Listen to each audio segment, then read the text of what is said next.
91%. 91% of marketing teams are using AI. Who the heck is the one out of the 11 teams that isn't using AI at this point? The question is no longer whether AI belongs in marketing anymore, it's whether your team knows how to effectively use it to produce great marketing campaigns. The bottleneck used to be campaign creation. Now it's launching campaigns people actually care about that they feel like are relevant to them. The definition of a campaign has changed to be something that's always on, always moving, always updating, always relevant, and specific to the person you're talking about. So what does the AI native marketing campaign actually look like today, and where should humans stay in the loop? I'm Benjamin Shapiro, and today I'm talking with Brendan Farnand, the co-founder and chief evangelist at Knak. Brendan spent the past year talking with more than 100 enterprise marketing teams, including OpenAI, Google, Stripe, and AT&T, to understand where AI helps, where it breaks, and what separates companies experimenting with AI from the ones that are actually shipping better marketing. And today, Brendan's going to explain how marketing campaigns should function in the AI era.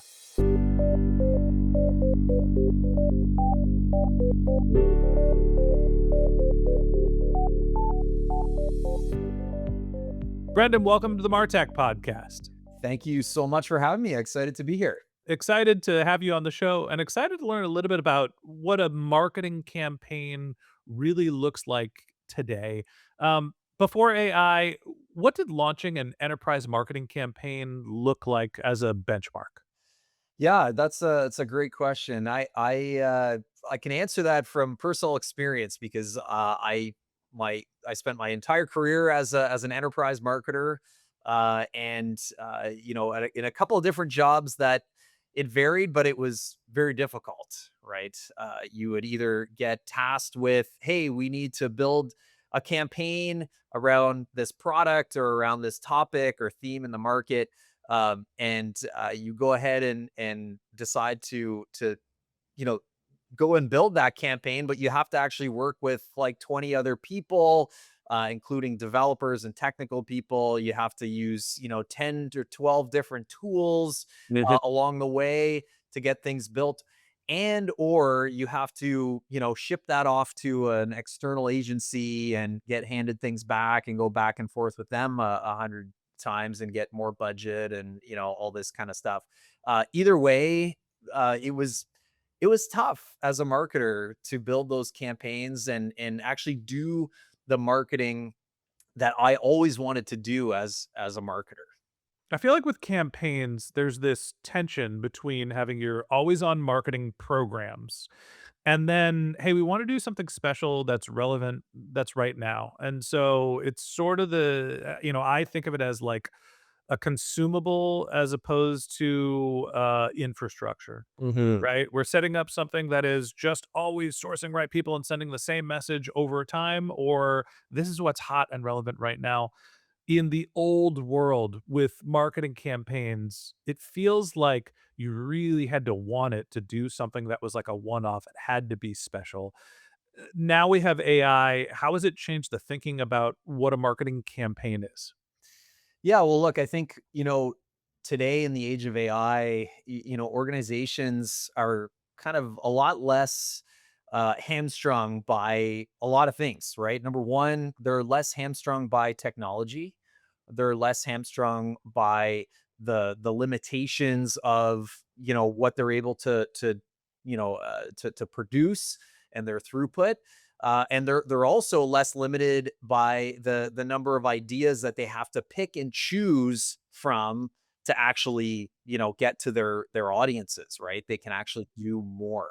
So yeah, I think it actually opens up a bit of a new world now for organizations who are really embracing AI in their workflows, and they're able to kind of unlock a lot of things, right? They can go from all of those ideas, which was never the problem, right? The problem was never we don't have enough ideas. There's Everyone has so many ideas, but getting those ideas to the audience was always the challenge, right? And now by embedding AI into your workflow, you can unlock so many things, and it kind of can change the way that your marketing team works, because now all of those ideas are possible to actually like execute on, right? Which that wasn't obviously wasn't the case in in the past.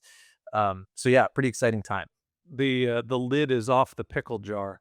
At least that's how I explain it to my kids. Yeah, that's great. It used to be, it was so hard to do these marketing campaigns. We're never gonna get around it. Yes, we should be, right now talking about the World Cup and, whatever's next. The back to school is coming and, do something around the holidays. And if you're in marketing, talking about cans and event-based stuff, and we would never do them because it was too hard, and then the duration of them. Now we have the opposite problem. You can, in theory, spin up a marketing campaign every day if you have enough AI and infrastructure. You said something that was interesting to me in our planning call, that the challenge isn't producing more campaigns. How are people not just squeezing all the toothpaste out of the tube and getting it all over the kitchen sink? How are marketers, are they struggling with restricting the amount of campaigns they're working, and how do you find the balance of what should get left on the cutting room floor and what should actually get into the movie? Yeah, totally. And look, I think there's a couple things there. Number one, now that the lid is off the pickle jar, how many pickles can you eat in one sitting is really the question, right? Now, for the record, you have to work in all 17 of the metaphors that I just worked into this question. So I you covered I pickle jar, now you got toothpastes and movies. Go on. I I got I'm working through them. This Okay. yeah, it's gonna be fun. How many pickles can you eat? There's only so much marketing people wanna see from you. Exactly, right? So a lot of organizations, I would say, just number 1 on volume, a lot of organizations are not doing the volume that they want to do or that they should do at already, right? Because again, some of those challenges that existed before AI, right? Throughput was hard.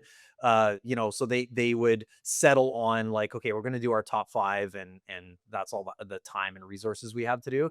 So now you can get to the right amount of pickles, right, that you want to get to or that your audience can consume, right? I think that's number one. So that's good. You can increase volume now, but again, that doesn't mean you should be sending everyone a message every hour, right? Hang on, how do you figure that out, though? How do you figure out, sure, infinite pickles for all, right? Infinite marketing campaigns for everyone, Mhm. but how do you figure out the saturation point for your audience? Yeah, that's a great question. I think to me, I mean, you probably get marketed to a lot. I also do as well. I think the number one indicator is engagement, right? Is your audience continuing to engage with your content? Are you giving them relevant things that they want to look at and consume? I think engagement, especially in the age of AI, is king, and we'll continue to see that kind of increase over the next number of years, I believe. So yeah, I think that it takes some testing right there, right? Like you have to maybe feed some of your audience a few more pickles than they're used to eating, and before you realize, okay, this is the right amount of pickles, for us to take out of the pickle jar. We're really stretching on the pickles. Yeah. Let's move on to toothpaste. All right, so you're figuring out how many campaigns you should launch by looking at the engagement rate. I mean, that kind of creates a little bit of a problem, because if the campaigns just aren't great, it's not a volume thing, it's a quality thing. How do you figure out, other than, like, generally, is it a saturation problem? Is it a quality problem? How do you make something good? Hmm. And Yeah. Well, who's doing it? Like, give me some examples. yeah, it's a good question. So I think personalization is really important, especially today in the age of AI. I think, the other thing that the lid off the pickle jar, scenario has done now for us is it actually inside that pickle jar are different flavors of pickles, right? And you're actually able to send and communicate with people in the way that they want to be communicated with, right? And so I think that's another big piece, is being able to personalize and tailor content specifically to your audiences. That's something else that has really been unlocked today. So having that relevance, the time to market, like we talked about, being timely with your messages around things that are happening in market or that are relevant to your audience is now possible. And having the infrastructure set up to actually be able to capitalize on both of those things. So get your volume to where it should be, testing in order to do that, but then also understanding your audiences and what they want to hear from you in a kind of personalized or highly personalized way. There's a bulleted list here. Is it relevant? Is it interesting to my audience? Is it timely? Is it personalized? Does it have enough scale that it is worth executing? Those seem to be the 5 factors you just listed. Yeah, absolutely. And I think all 5 of those were not things that historically enterprises were able to even pick off. They would actually maybe select 1 or 2 of those, again, hamstrung by bandwidth or time or technical feasibility, right? And so now you have access to all 5 of them. And how do you build AI correctly into your infrastructure and build your workflow around being able to kind of capitalize on all 5 of those? It's easy to say AI is just gonna fix all the problems. We're just gonna wipe it over everything and AI wash all of our problems away. The reality is AI doesn't solve every problem. So where when you're starting to think more about being able to execute campaigns as opposed to always on marketing, where does AI still break down? Yeah, look, I think as we all experiment with AI right now, I think there's a lot of discussion in the market about what is the right level of automation of AI, and where, to your point earlier, maybe where are humans valuable here in this, in the process. And I think for what I'm hearing from all the companies that I'm talking to, is including OpenAI is a great example, right? They have built their workflow in such a way where they're looking to maximize throughput. Of course, they want to ensure that their marketers can get all of their ideas to their audiences in a very streamlined way, right? But what they do not want to lose, and I've heard this multiple times from the team at OpenAI, is they do not want to lose the taste in their marketing. They can't live without a human touch on every campaign that they do. They really don't want to put kind of, quote unquote AI slop out into the market and into the hands of their audience. They just don't. And so they purposefully, very deliberately involve their marketers at specific steps in their workflow when they're creating campaigns, so that they can ensure that they retain that human element, that taste that AI just doesn't have today. I'm smiling a little bit because there's 2 words that always pop up: taste and judgment.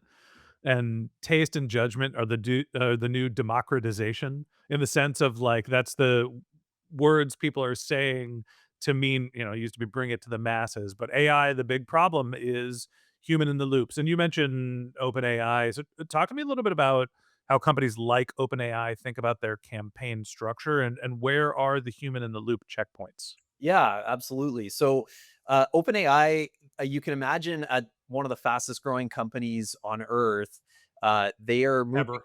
They're moving really fast, right? Things change all the time internally. Things are always moving. There's a lot happening. So, what the marketing operations team behind the scenes there at OpenAI, what they want to do is they want to arm their marketers, and with the tools to do the things that they need to do where they want to do them. So the marketers at OpenAI, they work in Slack. That is where they work. So the entire process for creating a campaign at OpenAI starts in Slack.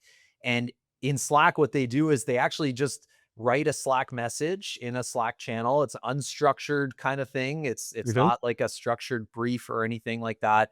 The marketer says, "Hey, here's I'm describing the campaign that I need. We're launching this new product or feature. I want to talk to this audience. I want to do it, in this time frame, that kind of thing." And it's just sometimes a very small structured message in Slack, and that actually kicks off a whole process with agents where an agent will come in and work with the marketer in Slack back and forth to say, "Hey, that's great. You want to do that campaign, but I need to know a few other pieces of information. And here's what I need to know. And what the agent is doing with the marketer is it is actually writing up a structured campaign brief, right? The marketer's not doing it knowingly, but the agent is pulling all the information out of the marketer in a very casual way, and it's populating a brief into a tool called Linear, which is actually like a commercial um,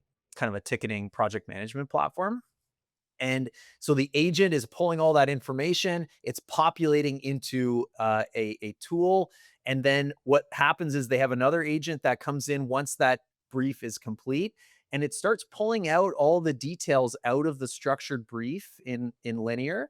And it actually calls other platforms to get those campaign assets actually created. So in our case, it will take all of the relevant information about the email or landing page in the campaign, and it will pass that through into our Knack MCP, which then generates their campaign from there. And what OpenAI does at that point, once the campaign, the on brand campaign assets are built, then they drop the marketer back into our platform. And again, it's linked right from Slack. So in that same Slack thread with their agent that they were unknowingly building a brief with, they can just click and view what's been generated by AI, and they can go in and tweak and perfect, add taste, if it's not there yet, and all that kind of stuff, and then kind of go through the process from there. So, just to read back, what I'm hearing is there is a concept, right? And then there is a brief development agent that is helping take that concept and formalizing all of the information to make a brief that then can be executed by another agent. And you mentioned the tool Linear is sort of helping with the ticketing. And then once that is essentially created into a brief, sounds like it's handed to Knack where the brief is actually created. And then there's a human in the loop to evaluate and decide on whether to be pushed or not. Help me understand the sort of separation between Linear, this ticketing system, and what Knack is actually doing to create the brief. Like if I want to create a television campaign, can I do that, or is it just display? What is Knack sort of capable of in the sense of creating the brief, not the brief, the actual campaign that the person then evaluates and QAs? Yeah, and so basically that's kind of the infrastructure that a lot of our customers are looking to set up in different ways, and I could describe to you a few other workflows that are kind of different than that. But yeah, what enterprises need is a place where their campaign assets, emails, landing pages, SMS, RCS messages, and assets in other channels, they need to be created and generated in a like a production ready way, right? And that's something that AI alone can't do, and that's why that agent is taking all of those details and passing it into our platform. So it's actually generating for OpenAI, it's generating emails and landing pages, which are kind of the core of all their digital campaigns. And we are now doing SMS and RCS messages and other channels in the future in our platform. So that's kind of the idea. Does that make sense? Yeah, no, absolutely. I think that what I'm hearing from you is Knack is housing the creative assets across multiple different channels. One is what is being pushed out to the users, where are we driving them? Mhm. And then there's the interaction on the website, which captures the demand or whatever the call to action is. When you think about, I think the traditional, maybe it's just me. I think of a marketing campaign as like this flashy, splashy thing, and a lot of it was like, I'm running a campaign. It's going to be a TV commercial, or I'm gonna do an event. Like, we're gonna do guerrilla marketing as opposed to just like, here's a specific campaign that is all digital. For people that are thinking about campaigns that are not purely just digital, but sort of having other formats of media or something that's a real world experience, Mhm. um, do you have any experience in helping do that, and what's the process there? Yeah, I mean, I think in that world, creativity is number one, right? And that's something that, to me, and for us, I think at Knack, we're all marketers here. That is something that we believe is what humans are best at, right? And marketers, that is kind of their job, to come up with those amazing ideas, and that's, of course, with the help of AI these days. Um, and I think the other thing I would say around that is, uh, every campaign now is digital, right? If you do a guerrilla campaign, a guerrilla marketing campaign, or billboards or a TV ad or whatever, it's like the next step is always digital, right? Like, hey, go to this website, jump onto this landing page, sign up for more information, those kinds of things, right? They do kind of coalesce around a digital kind of nucleus, right? And so whether you're doing a digital campaign or a non-digital, like traditional or live campaign, they're all digital at some point, right? Where has the friction disappeared in the campaign creation process, and where does it still exist? Yeah, good question. I think today, there is still friction in some areas of campaign production and execution, I would say that a lot of organizations still have a lot of technology, a lot of processes that are set up around, the shortcomings of kind of older technology, older, processes and teams and skill sets of marketers. One of the things that we're talking a lot about right now with enterprise companies is what does a modern marketer look like, right? And what can they do, and how do we reduce that friction? And I think that's kind of the future, I think, that a lot of organizations are grappling with right now is, what if a marketer, every marketer at our organization could be a full stack marketer, right? And full stack marketing means, they can do all steps of the process themselves, right? When they're enabled properly with technology and the right process, every marketer can do every step of creating, producing, you know, um, basically going to market with their campaigns. And that changes a lot of things. And, today there still is friction in a lot of organizations' processes, and systems, because they just aren't set up the way that, modern organizations could be, to have no friction, and to kind of let those full stack marketers really run, right? Historically, marketers have typically been kind of more T-shaped, right? Where they are kind of have a little bit of knowledge about a lot of different things, but then are specialized in one. They have deep knowledge in one area. Mhm. That's now changing, right? Every marketer now is more of like a square shaped marketer. You know, You're making it sound like we're getting fat. yeah, yeah, that's right. Well, we can talk. They're sort of oval Yeah, and that's kinda right. pear-shaped. Yeah, go on. We'll talk about marketing nutrition a little later, but yeah, that's kind of the idea, is that now marketers, with the technology and workflows, set up properly, marketers can be every marketer can be full stack, and yeah, I think that's kind of like a new world for folks, in a lot of enterprises, especially. I wanna get a little tactical for a second here and give everybody something that they can take home with them to do differently today. So, if I'm running a marketing department, I'm a new CMO, just starting the organization today, and it hasn't been very campaign focused. I've got 12 months before my seat starts to get hot. What should I be implementing today to make sure that my company can start to produce effective campaigns at the right scale?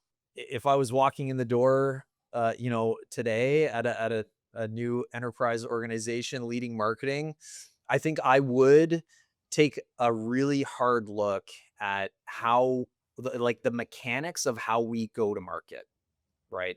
How do we go from idea And what are the steps that it takes today for us to get that idea into the hands of our audience? And when you look at a factory production line, there there's something called in the kind of factory or manufacturing industry, there's something called Goldratt's theory. Have you ever heard of this? No, what's Goldratt? Who's Goldratt? Goldratt, so he wrote a book called The Goal, Uh-huh. and basically it talks all about manufacturing production lines and how they kind of are modernized and work better in today's world. And the theory that he has is that every production line has exactly one constraint, not two or three. They have one.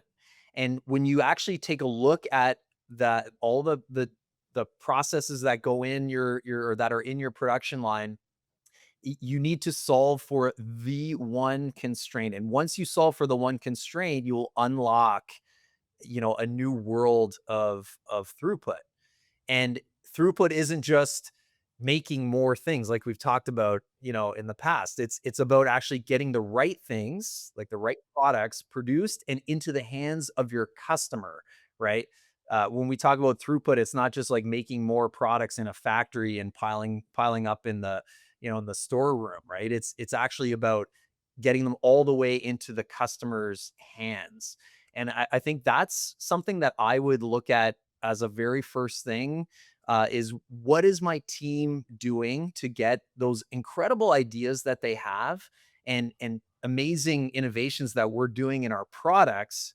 How are we getting those into the hands of the audiences that are meaningful to those things, right? And finding that constraint and solving for the constraint so that we can actually, build better things for our customers, do amazing marketing. What's interesting to me that I'm hearing from you, over the last decade, 2 decades, marketing has gone more from being a creative pursuit to more of a function built on sort of mathematics and data engineering. And don't get me wrong, data engineering and understanding your data and manipulating it is still incredibly important. But what you said that I think really sticks out is marketers need to think more like factories, like manufacturing. So the first thing that they should do when they're starting to think about their campaigns is understand throughput. What is the process? So you're starting with a process evaluation of how we launch campaigns, and you're understanding what the frictions or the bottlenecks are to stop you from getting something not just to your customers, but getting something that is great to your customers. And then once you identify what your processes are, you could figure out what your bottlenecks are and you could start to work on the discrete process. And so, fundamentally, we think of campaigns as being these one-off things. We're gonna do something special, and we're gonna do it once, and we're gonna hope it works, but we can't really repeat it. And that might actually be the wrong mindset. We need to start thinking about how do we consistently produce campaigns as opposed to how do we do this campaign once. And to me, that is the biggest mind shift of now that we can produce more than we've ever produced, what should we produce? How do we produce it? And how do we evaluate whether it is efficient or not? Yeah, absolutely. And I think I would say marketing is about creativity and connecting with people, but you can't do that if you have like a very, you have a constraint in your process, or you have an inefficient process, or you can't get to market in less than 6 weeks, right? One of our customers is an organization called YouTube. You've probably heard of them I've heard of them, yes. once or twice. Yeah. They actually they talk a lot about speed to market because when they're promoting something that they want their audiences to watch on their platform, there's a lot of streaming platforms out there now, right? And so they say like every minute counts, right? When the game before the Super Bowl ends, and they want to start promoting to their audience for folks to watch the Super Bowl on their platform, they say like literally hours, minutes count. when we want to promote who's in the final game in the Super Bowl and little things that happened in the previous game, they want to add those pieces of content into their, again, to make it very relevant, timely to their audience. Those Getting those in the hands of their audience faster, like within minutes or hours of the game prior ending, mean like literally millions more people watching on their platform. I think for everyone that's still listening, the big takeaway here is you need to stop thinking about how do I produce this campaign, and you need to start thinking about how do I produce campaigns. And that's the mind shift set that we're going to. Campaigns are not one off. It is something that you're always working on. What is your next campaign so you can be timely, so you could be personalized, so you can be relevant? Because as marketers are starting to be able to ship more, inherently there will be more slop. And you're only going to be able to stick out if you are timely, relevant, personalized in what's happening in the real world today. Brendan, I want to move on to our lightning round where I'm going to ask you a couple of questions about marketing ops and a little bit about your career and some other fun stuff. Are you ready? I am so ready. All right, here we go. What is the one AI tool every marketing team should be experimenting with right now? Uh, I think the one tool you should be experimenting with is the tool that you're already using. You're probably actually 91% of you are already using ChatGPT, you're using Claude, you're using, whatever it is. You need to lean into that. If you're just asking ChatGPT a couple of questions every day about content or something, that's not enough, right? Embedding those powerful tools into your workflow for how you go to market every day is so important, and experimenting with that and allowing yourself to experiment with your audience so that you can figure out the right number of pickles to take out of the jar, right? Yep. Really Yep.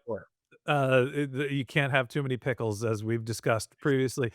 My answer is very similar to yours. Coding agents, whether it is Claude Code, whether it is Codex, I don't. Grok's doesn't matter. Um, Make the shift, build your own infrastructure, move away from using artificial intelligence like uh, Google as an answer engine and start using it to build your own personal workflows. It is the future, and the sooner you get started, the less likely you are to be left behind. Okay, next question. You recently launched Knak's MCP server. Why let AI agents use your platform instead of forcing marketers into your UI? You know what? That's a great question. Why would we allow agents to use our platform instead of forcing marketers to use the UI? Well, I have two answers to that. The first is the UI isn't the product, right? Okay. What the product is, what we're offering our customers, or enterprises all over the world, is the ability to do incredible marketing. That's what we're offering our customers, and we want to be able to do that, in a very, like we've talked about, very efficient way. That's something that doesn't take weeks or months or days even to get to market, to get those ideas to market. And so we want to make that quick and easy for everyone, whether you're a human doing all the steps yourself, and that's why we spent the last 10 years building a world-class UI, or you're an agent. We want to be very agent friendly. And I think that gets me to my second point is we want to be the most agent and AI friendly platform for all of our customers. That is what every AI forward company is looking for right now, is tools and platforms that are extremely AI friendly and can interact with agents and or humans alike. Very noble of you. It would scare the crap out of me. Moving from most SaaS companies have been seat-based and, whether somebody uses the tool or not, we kinda know what our revenue is, and now all of a sudden we're moving into this sort of token, more usage-based type environment. Um, Sure, we want to bring marketing creativity to everyone, but it's a fundamental change in sort of how the business operates. Just quickly, how do you think about making that shift from a business perspective, not necessarily just a customer adoption perspective? Yeah, I mean, you do need to be willing to change, right? There a lot of our customers are looking into the future, and things do look very different in the way that their workflow happens, but also how they use tools. A lot of them are using a lot of their kind of existing marketing platforms, as long as they're AI friendly, kind of in a headless way now, and that does change how they think about the value equation, and how their licensing is done, and pricing is done. And our goal is to just be easy to work with, and work with our customers on how they want to work with platforms, and trying to drive the most value for them that we can in the AI world today. So It's a confusing time. I work with a data vendor who I've got, I think it's like a $200 a month license to do research for a podcast production company, and they launched an API and an MCP server, and now they've got a usage-based pricing, and they give a couple of free tokens, and I went from a $200 a month spend to just using their free tokens because I don't use it all that much, and I'm like, "How does any of this make good business sense for them?" And eventually we'll scale and we'll use it more, and hopefully it will work out, but I think that a lot of companies are facing this problem of predictable, sustainable revenue to, "I don't know, I hope you use this thing." yeah, yeah. Scary times a little bit. For sure, for sure. And I think though, the good news for marketing is, like I mentioned earlier, I think the the volume and the quality, and the personalized experiences that aren't happening today are going to be unlocked now, right? And that's the beauty. That's where we're really leaning in. Is we think we're going to actually be more valuable in this new world than less. So Okay. You've spoken at Adobe Summit, Salesforce Connections, the MarTech conference, some pretty notable speaking opportunities. What's the one mistake that you've seen that conference speakers make that they can avoid? yeah, too many dad jokes, probably. No such thing. Right, you're right. You're talking to the wrong guy about that. But yeah, no, I think the worst thing that I see, and look, I've been guilty of it, is definitely doing a full on sales pitch in front of your audience. I think that can be cringy at best, and I try to avoid doing that. I really work when I get up on stage. I want to make sure that whatever I'm saying, or whatever my guest speaker is saying as well, is really relevant to people, and they can actually bring something back with them, that is useful to their organization. I think that's like my biggest focus now. So yeah, I think the worst part is, you walk out of a conference session going like, oh my gosh, they're just pitching their tool from top to bottom, and I was just watching their roadmap presentation the whole time. That's no fun. Knock knock. Who's there? Interrupting cow. Interrupting cat. Moo. There's no such thing as too many dad jokes. Oh, no. All right, on that note, you've got 5 kids. What has parenting taught you about leading marketing teams? Yelling doesn't work. I'm just kidding. Really? Yeah, it does. It's like there's it's a what? It's a tool in the I'm toolbox. joking. No, yeah, no. Yeah, Always yelling doesn't work. Yelling infrequently is necessary. Let's be realistic here. yeah, yeah, exactly.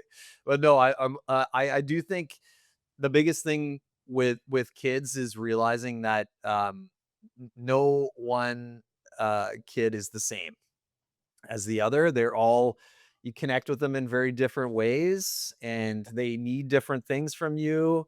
And I think it's the same in marketing teams. I think everybody has skills, and are